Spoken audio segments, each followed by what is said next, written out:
Innal hamdalillah nahmaduhu wa nasta'inuhu wa nastaghfiruh wa na'udzu billahi min shururi anfusina wa sayyiati a'malina man yahdihillahu fala mudilla lahu wa man yudlil fala hadiya lahu wa asyhadu an la ilaha illallah wahdahu la syarika lahu wa asyhadu anna Muhammadan abduhu wa rasuluh.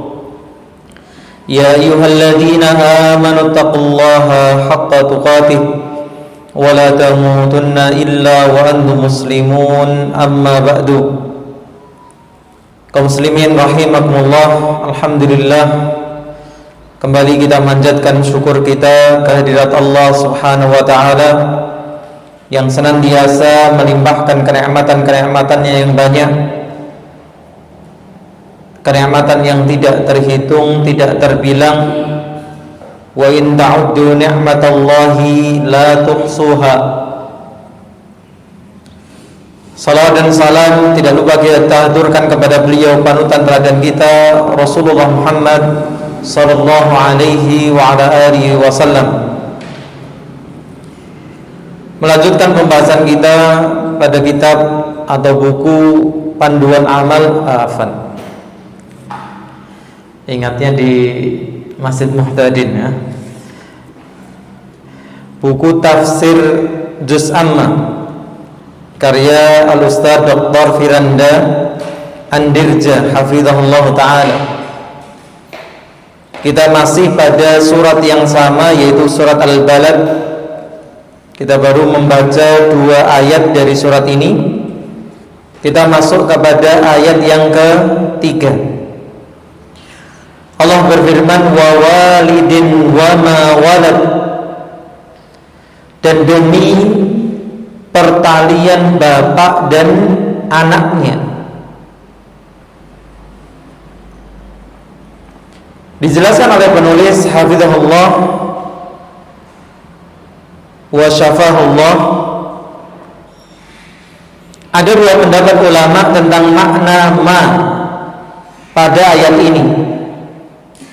Wa walidin wa ma walad. Pendapat pertama, jika ma di sana adalah ma al-mausulah. Yang belajar bahasa Arab gitu ya, ma ini bisa maknanya macam-macam. Yang pertama adalah ma mausulah, ma untuk kata sambung. Makna ayat menjadi dan demi orang tua dan apa yang dilahirkan gitu ya, dan anak yang dia lahirkan.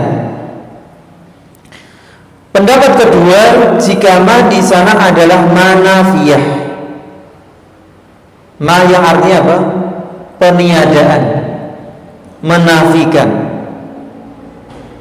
sehingga artinya dan demi orang yang melahirkan dan orang yang tidak bisa melahirkan, yaitu mandul. Wa walidin, yaitu orang yang punya anak. Wa ma walad, dan orang yang tidak memiliki anak.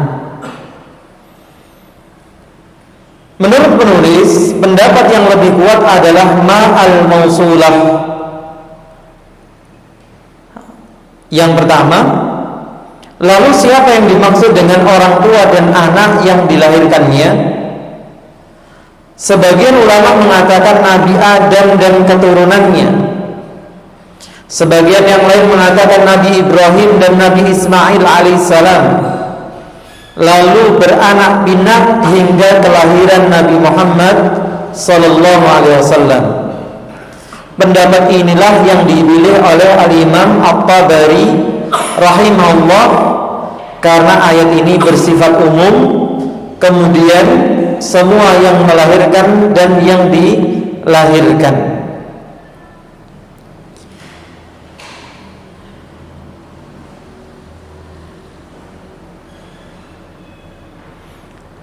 Nah, ini yang pendapat beliau sampaikan, ini yang saya sendiri kurang bisa memahami gitu ya. Jadi beliau memilih bahwa pendapat yang lebih kuat apa? Wa walidin wa mawalad, itu maksudnya Nabi Ibrahim dan anak keturunannya yang sampai kepada Nabi kita Nabi Muhammad sallallahu alaihi wasallam. Kemudian beliau mengatakan pendapat inilah yang dipilih oleh Al-Imam At-Tabari.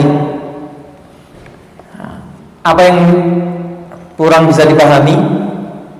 Argumentasinya. Ketika dikatakan ayat ini ditujukan kepada Nabi Muhammad sallallahu alaihi wasallam, tapi alasannya apa? Karena ayat ini bersifat umum. Ya, kalau bersifat umum ya malah lebih cenderung apa? Nabi Adam dan anak keturunannya. Ya. Mestinya argumentasinya adalah karena ayat-ayat sebelumnya itu membicarakan tentang siapa? Nabi Muhammad SAW, tentang kota Mekah, tentang keberadaan Nabi SAW di kota Mekah, atau dihalalkannya kota Mekah bagi Nabi SAW ketika penaklukan Fathu Mekah. Kemudian Allah berbicara tentang manusia secara umum, dan ini mestinya argumentasi juga. Kalau dikatakan maksud wa walidin wa mawalad adalah atau hubungan orang tua dan anak secara umum, kemudian Allah menceritakan tentang manusia itu, laqad khalaqnal insana fi kabad, sungguh kami telah menciptakan manusia berada dalam kesusahan, dalam susah payah.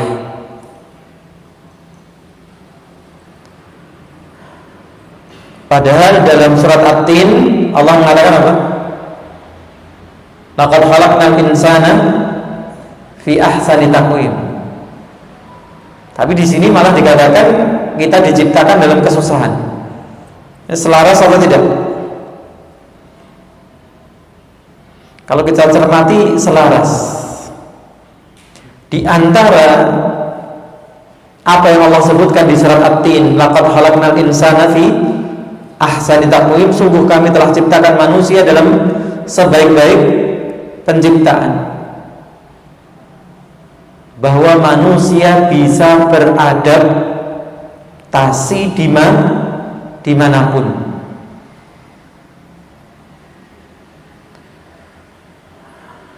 Kalau sempat mengikuti kajiannya Dr. Sufyan ketika membahas tentang evolusi dan bantahannya, di antara alasan yang orang-orang yang berteori dengan evolusi apa? Adaptasi. Jadi hewan-hewan itu bisa beradaptasi dengan lingkungannya. Itu membuktikan adanya evolusi. Siapa masih ingat teori evolusi dengan sudut pandang ini?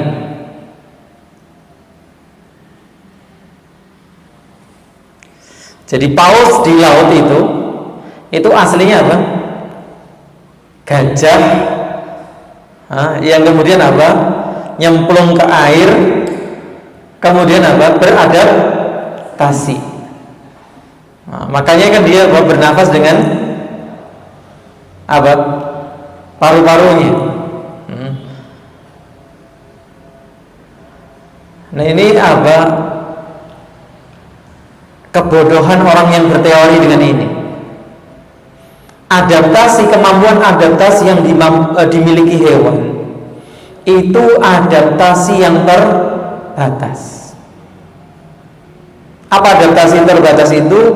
Misalnya beruang kutub, dia dikarunia Allah apa? Lemak di tubuhnya, bulu yang tebal, sehingga dia bisa beradaptasi di lingkungan kutub. Tapi misalnya beruang kutub ini dikirim ke mana? Gurun. Terus kan apa? Dia cukur rambutnya gitu ya, mengurangi lemaknya supaya bisa bertahan di gurun. Enggak. Sebaliknya apa? Onta. Dia diciptakan untuk hidup di gurun. Maka bulunya tipis. Apakah kalau onta kemudian kesasar ke kutub, gitu ya, wah terus menebalkan apa? Bulunya? Ya tidak. Maka setiap hewan itu ya hanya bisa hidup di habitatnya. Berbeda dengan manusia yang telah Allah ciptakan dengan kesempurnaan. Orang dari daerah dingin dikirim ke daerah panas, gimana? Ya tetap bisa hidup, menyesuaikan dengan pakaiannya kah, atau dengan makanannya, atau sebaliknya dari daerah panas ke daerah dingin, tetap bisa hidup. Maka ini subhanallah sebenarnya juga menunjukkan apa? Nikmat Allah kepada kita manusia. Meskipun salah satu yang Allah ciptakan untuk kita itu apa? Kesusah payahan. Dijelaskan oleh penulis, Allah bersumpah dengan 4 hal pada 3 ayat sebelumnya untuk menegaskan bahwa manusia itu tercipta dalam kesulitan dan kepayahan. Allah ingin membantah prasangka sebagian orang bahwa dunia ini merupakan sesuatu yang menyenangkan tanpa adanya kesulitan. Nah, ini juga sebenarnya warning untuk kita, atau penyadaran diri untuk kita. Jangan pernah terlena, jangan pernah lalai dengan dunia. Karena senikmat apapun, sesenang apapun kita di dunia, dunia ini negeri kesusahan.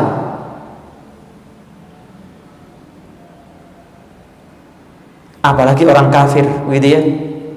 Meskipun uang mereka, harta benda mereka sangat banyak, lihat mereka itu apa? Kesepian. Mereka itu dalam kegalauan, kegelisahan. Bahkan apa? Kita pun seorang muslim, dengan apa yang kita punya, bisa beli ini, bisa beli itu, hakikatnya dalam kesusahan. Gak ada yang gak susah di dunia ini. Bahkan sekarang ini zaman apa? Makanan bisa dipesan lewat ojek online. Lebih enak Pak Ustaz, gak perlu susah-susah. Susah atau enggak susah? Susah, gitu ya. Gak teko-teko wis luwe, gitu ya. Grundang, iki jane tekan ngendi wis dimasake ditukokke. Subhanallah. Jadi Allah sedang mengingatkan kita jangan terlena dengan dunia. Makanya subhanallah ada yang membuat quote gitu ya. Beberapa hari yang lalu saya baca, sebagian orang mengatakan nikmat itu kalau beli barang tidak perlu lihat apa? Harga, gitu ya. Mungkin bagi sebagian pernah atau sudah mengalami masa itu, pas ATM-nya isinya banyak, beli barang wis pokoke pengen iki angger njupuk, atau pesen online wis pokoke pengen apa, enggak melihat apa harganya. Nah, ini dibantah ahli Al-Quran. Dia belum tahu nikmatnya baca Al-Quran tidak perlu lihat mushaf. Jadi kalau ahli dunia kan belanja tanpa lihat harga. Ahli akhirat baca Al-Quran tanpa perlu lihat mushaf. Maka sesungguhnya dunia ini tempat kesusahan, tempat kesedihan, mau tidak mau, gitu ya. Jadi jangan pernah lalai mentang-mentang apa? Kita sedang menikmati dunia, sedang menikmati kesenangan dunia, kemudian lalai dengan akhirat kita. Padahal Allah menjadikan manusia dalam keadaan sulit dan payah sepanjang hidupnya, bahkan sejak kelahirannya.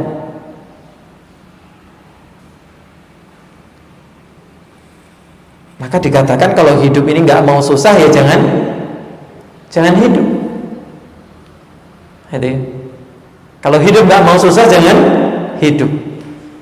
Ternyata kalau nggak mau hidup juga masih takut mati. Iya betul. Gitu ya. Ketika menghadapi kesusahan rasanya pengen mati we. Dan ditekok ya mau siang mati gak juga. Nah, akhirnya apa? Jadi kau mendang-mending gitu ya. Bahasanya sekarang. Hidup segan mati tak mau. Lah terus piye? Urip susah gak gelem, mati ya gak siap. Allah musta'an. Inilah yang dijelaskan oleh Al-Imam Al-Qurtubi rahimahullah, bahwa seorang anak sudah mengalami kepayahan sejak lahir. Bahkan apa? Sebelum kita jadi orang yang dewasa. Setelah kita dewasa, tua begini, kalau lihat anak-anak gini kan apa? Enak ya jadi bocah cilik. Orang mikir utang, orang mikir golek duit, dolanan. Ternyata tidak, sejak lahir pun kita itu dalam kepayahan. Beberapa bentuk kepayahan itu diantara atau antara lain sebagai berikut. Pada saat dilahirkan apa? Pusar dipotong, nangis.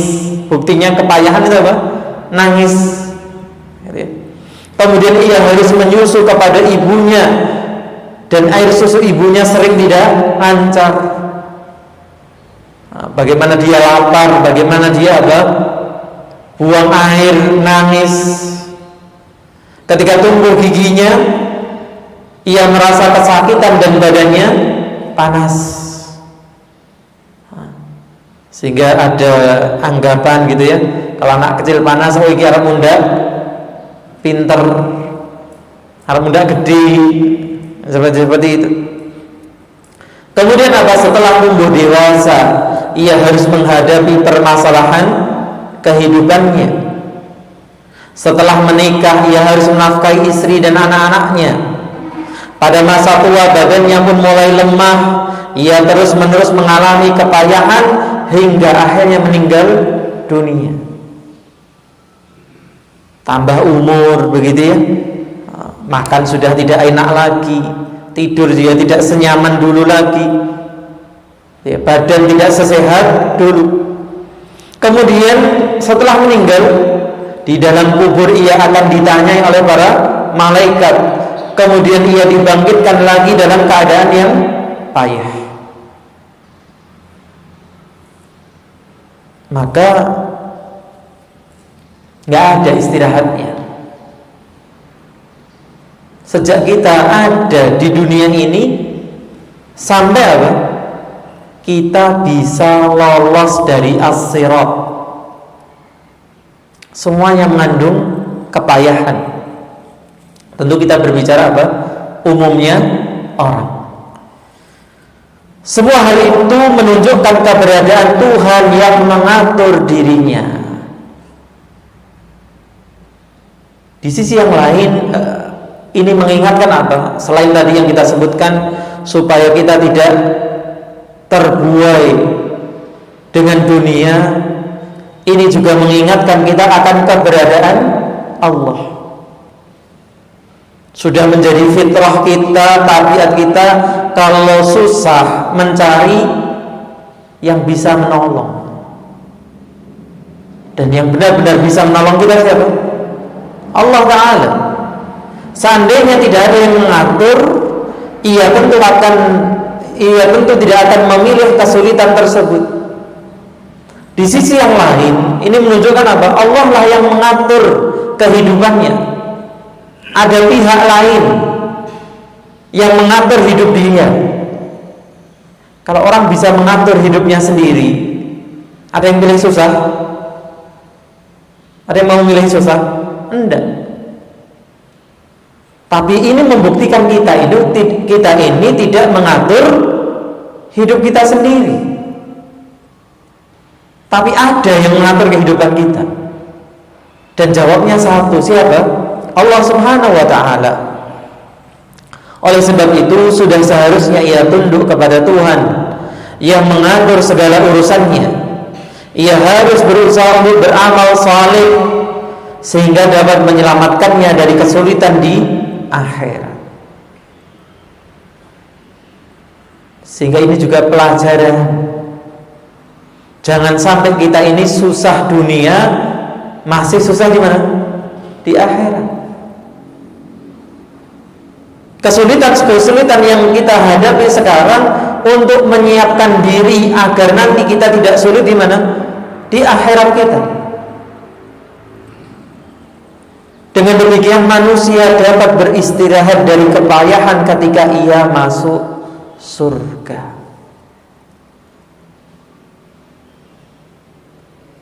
Sehingga kita mohon kepada Allah agar kita ini termasuk orang-orang yang dimasukkan dalam surganya dan diselamatkan dari api nerakanya.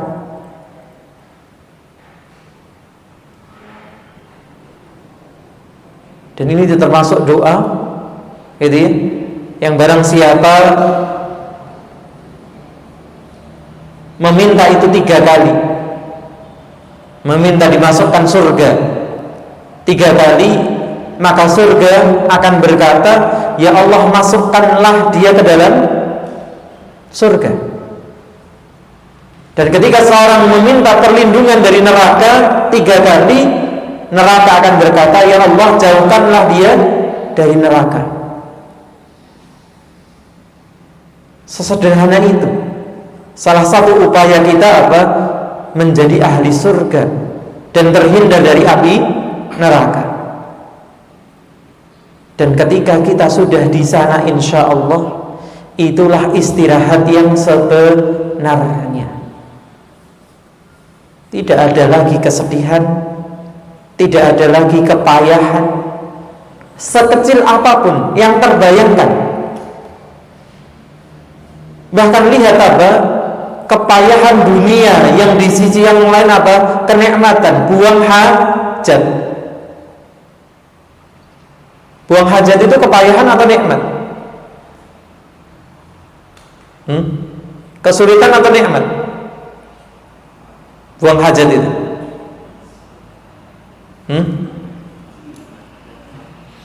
Satu sisi kepayahan, itulah dunia. Dunia itu semuanya bersanding antara kepayahan dan kenikmatan. Sedangkan di akhirat dipisah. Kenikmatan tempatnya di surga, kepayahan tempatnya di neraka. Maka di dunia apapun pasti ada sisi apa? Kepayahan dan kenikmatan. Buang hajat itu kepayahan. Karena kita harus apa? Melepaskan pakaian kita, bau dan sebagainya. Tapi di sisi yang lain apa? Kenikmatan. Kalau kita nggak bisa buang hajat apa? Sakit, racun. Setelah buang hajat kita juga merasakan apa? Lega, plong.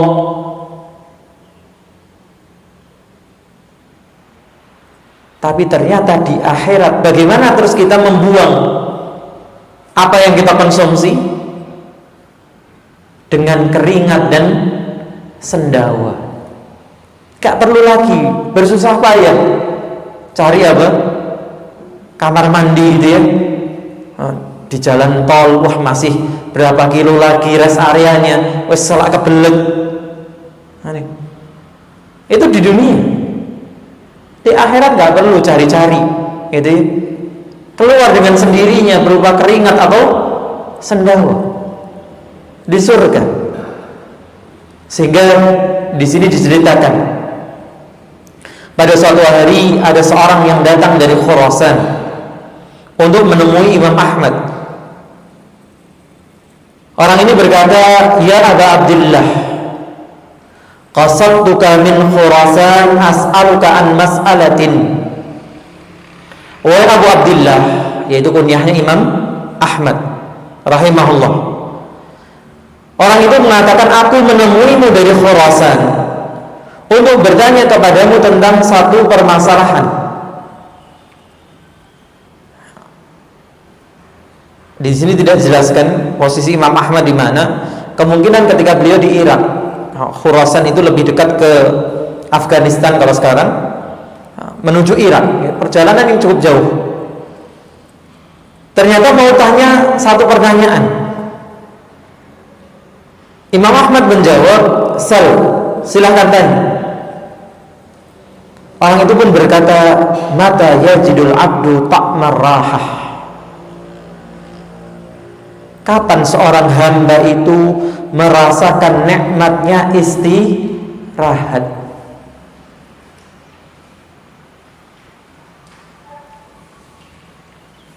Kita pernah istirahat nggak? Pernah ya? Tadi siang sempat istirahat dulu, persiapan untuk ngaji.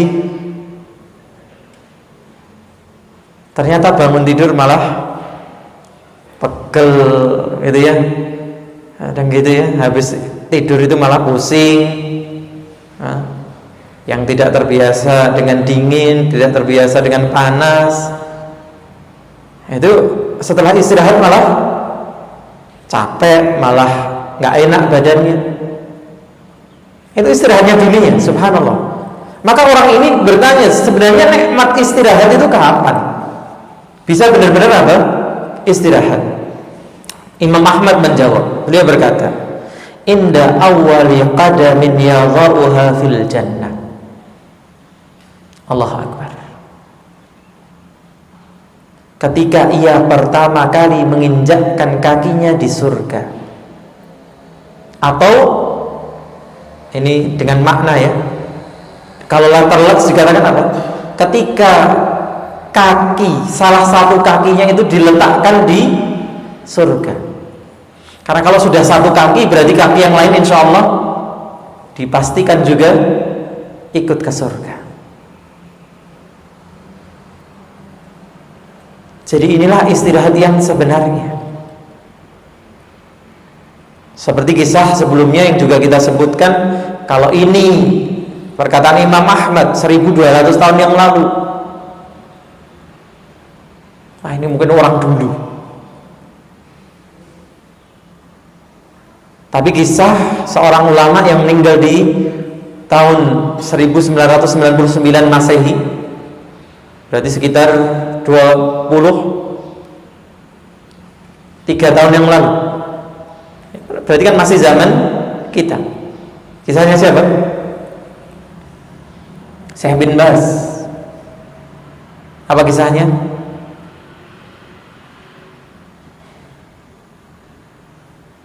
Apa kisahnya? Pulang dari rumah sakit. Jadi orang kalau pulang dari rumah sakit sudah sehat belum? Belum. Biasanya masih butuh istirahat, pemulihan. Maka itu yang ditangkap oleh istri beliau. Masya Allah, istri yang salihah, itu ya. Sehingga ketika malam hari, pulangnya itu malam. Sampai di rumah sudah malam. Maka sang istri, karena ini baru pulang dari rumah sakit apa? Alarm sholat malamnya itu diundurkan 1 jam.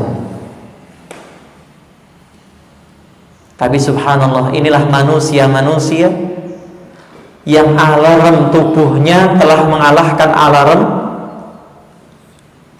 jamnya, HP-nya. Berbeda dengan saya mungkin, gitu ya, yang meskipun alarm HP sudah nyala, alarm tubuh belum nyala. Iya. Gitu ya. Alarm HP sudah nyala, alarm tubuh belum nyala. Akhirnya yang nyala yang mana? Tidak merespon. Nah, HP ini apa muni tak mau? Subhanallah. Maka ternyata beliau tetap bangun di jam beliau biasa salat malam.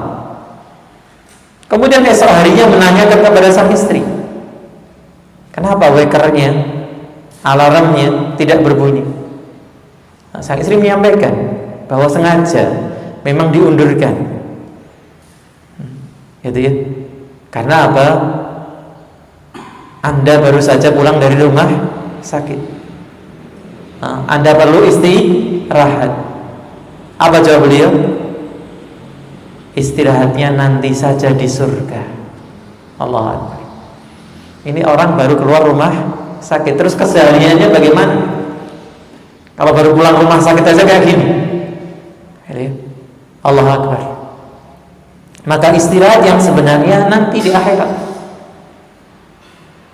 Jadi kalau kita punya mindset hidup tenang, nyaman, gak ada kesusahan, yaitu hidup surga.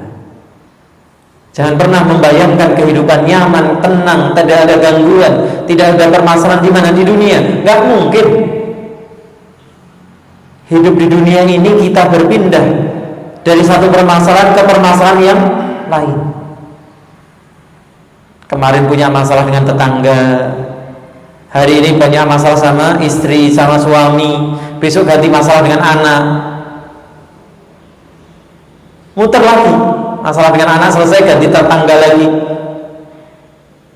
Ya begitulah hidup ini.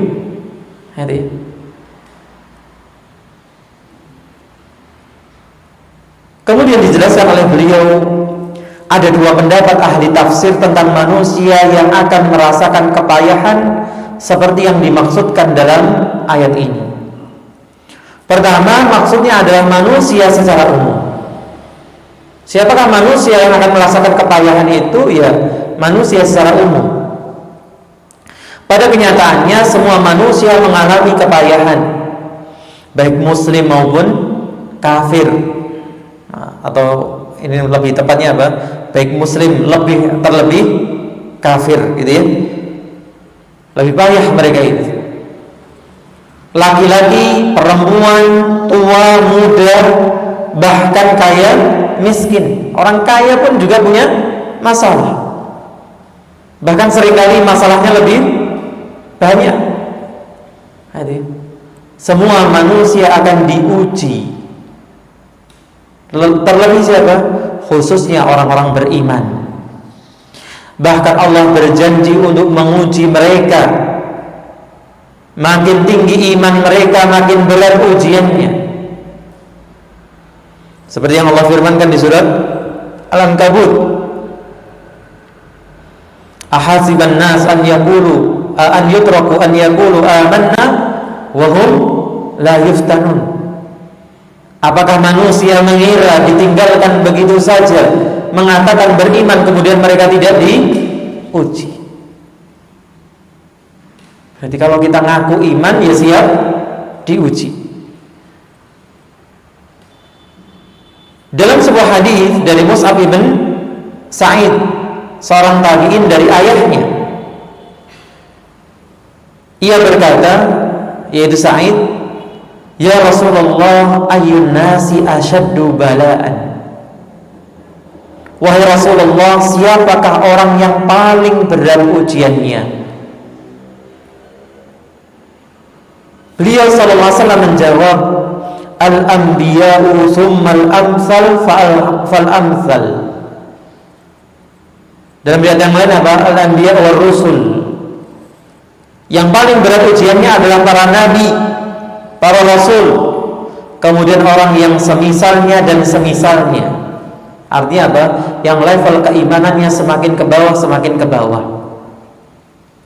Fayubtala rajulu ala hasabi dinihi. Dan ini menjawab sebagian pertanyaan kita ketika kita semakin serius untuk berhijrah, semakin ingin memperbaiki agama kita. ujian itu semakin banyak menerpa. Kenapa? Seorang akan diuji sesuai dengan kondisi agamanya. Fa in kana dinuhu sulban ishtadda bala'uhu wa in kana dinu riqqatan ubtuliya ala hasabi dinihi. Jika agamanya kuat, kokoh, makin berat pula ujiannya. Apabila agamanya lemah, ia akan diuji sesuai dengan kualitas agamanya. Kalau ada ustadz sekarang difitnah, gitu ya, dijadikan terdakwa, tersangka. Imam Ahmad itu dimasukkan penjara, Ibnu Taimiyah dimasukkan penjara. Kenapa? Ya sesuai dengan keimanan mereka. Maka saya katakan sebelumnya, kalau ujian kita ini baru dibeliriki tetangga, baru dihujingkan tetangga, ya sebegitu aja tingkat keimanan kita. Levelnya baru seperti itu iman kita. Makanya apa? Apabila agamanya lemah, ia akan diuji sesuai dengan kualitas agamanya. Itu saja sudah sering apa? Ngeluh gitu. Wah, di kampung dikucilkan, di kampung dirasani. Alah wong gur dirasani. Ora paten. Hah? Subhanallah. Itu sebenarnya kita bercermin bahwa ya segitu saja sebenarnya, masih segitu-segitu kualitas agama kita.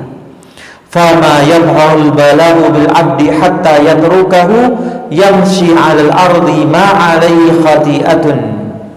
Seorang hamba senantiasa mendapatkan cobaan hingga ia berjalan di muka bumi dalam keadaan bersih dari dosa. Artinya bukannya dia tidak berbuat dosa, tidak. Tapi dengan ujian cobaan Allah menggugurkan dosanya sampai dia bersih dari apa? Dosa-dosa yang dia lakukan. Karena di antara fungsi cobaan adalah apa? Menghapus, menggugurkan dosa. Maka sebagian salaf dulu mereka bingung. Kalau dalam waktu yang lama mereka tidak merasakan apa? Sakit. Karena di antara ujian cobaan itu apa? Sakit yang menimpa diri kita.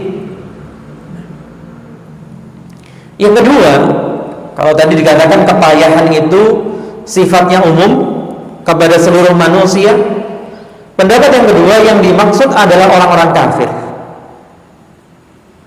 Hal ini seperti pada tafsir surah sebelumnya, bahwa seluruh kata al-insan yang terdapat dalam surah Makkiyah ditujukan untuk orang kafir. Karena surah tersebut turun dalam rangka mencela dan mengajak orang-orang kafir itu berfikir.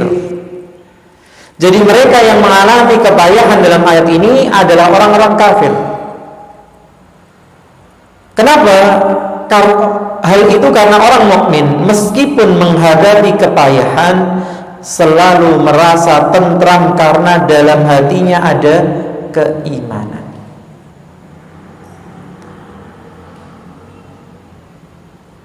Yang pendapat kedua mengatakan kepayahan itu spesifik kepada siapa? Orang kafir.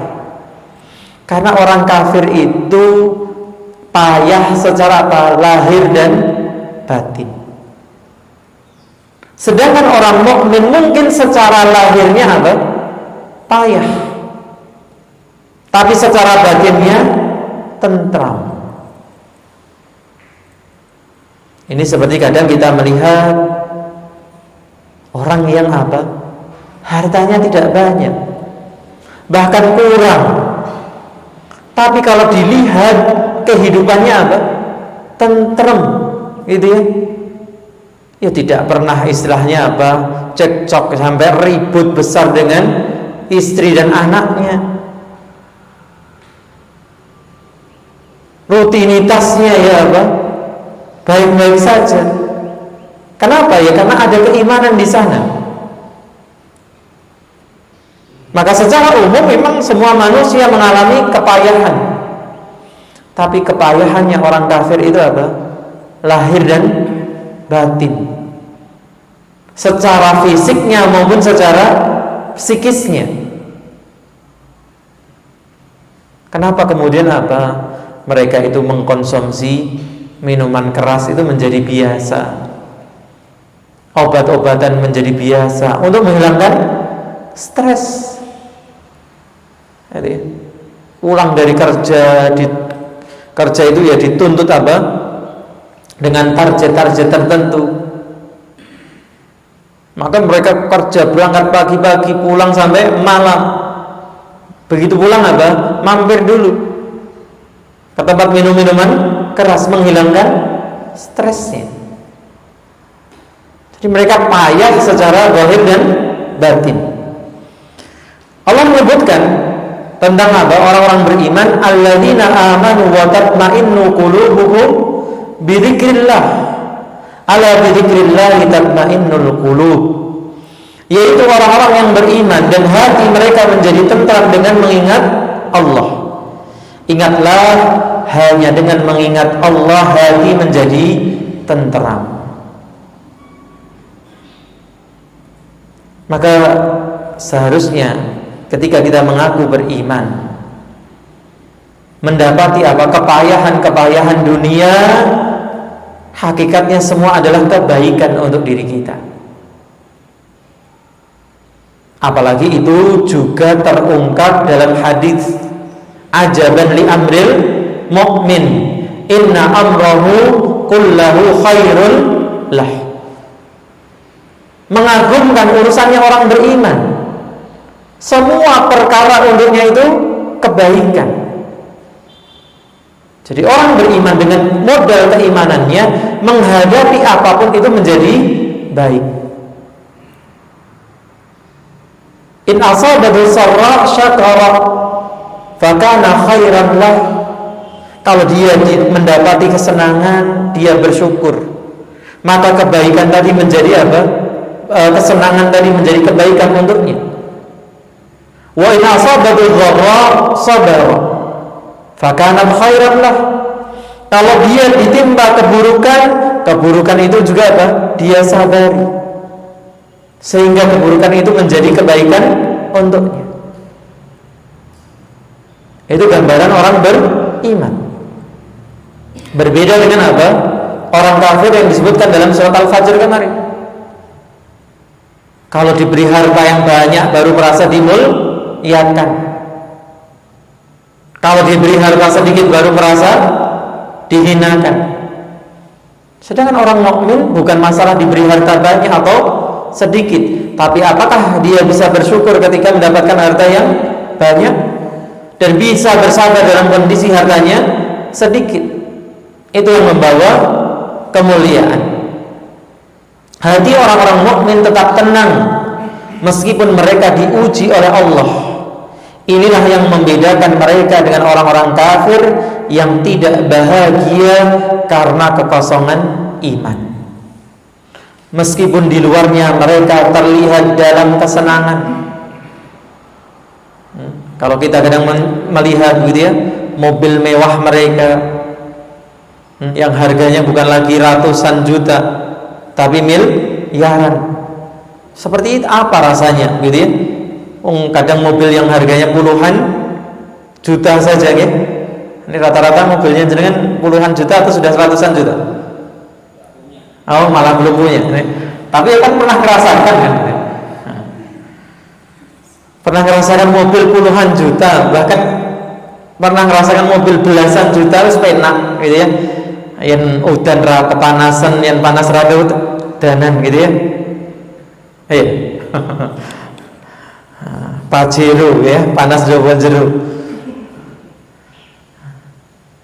Maka subhanallah. Tapi kita nggak perlu tertipu dengan semua gemerlap dunia tadi. Mereka hanya merasakan kelezatan jasmani, tetapi tidak merasakan kebahagiaan hati. Pegang ayat ini. Wa man a'rada an dzikri fa inna lahu ma'isyatan dhanka wa nahsyuruhu yaumal qiyamati a'ma. Dan barang siapa yang berpaling dari peringatanku, maka sungguh dia akan menjalani kehidupan yang sempit. Maka saya katakan kemarin, mereka butuh ke Bali, ke Maldives, kemana? Ke Dubai, gitu. Berkeliling dunia, sedangkan kita nggak butuh. Mana iman duitnya, gitu. Kita bangun masjid, kita bangun pondok, jadi bahagia. Yang mereka nggak bisa membayangkan, lu ngasih duit orang lain, menyumbang kok jadi bahagia. Dan kami akan mengumpulkannya pada hari kiamat dalam keadaan buta. Na'udzubillah min dzalik. Baik. Ini dua ayat yang bisa kita baca di kesempatan sore hari ini. Moga silahkan kalau ada koreksi, tambahan atau pertanyaan.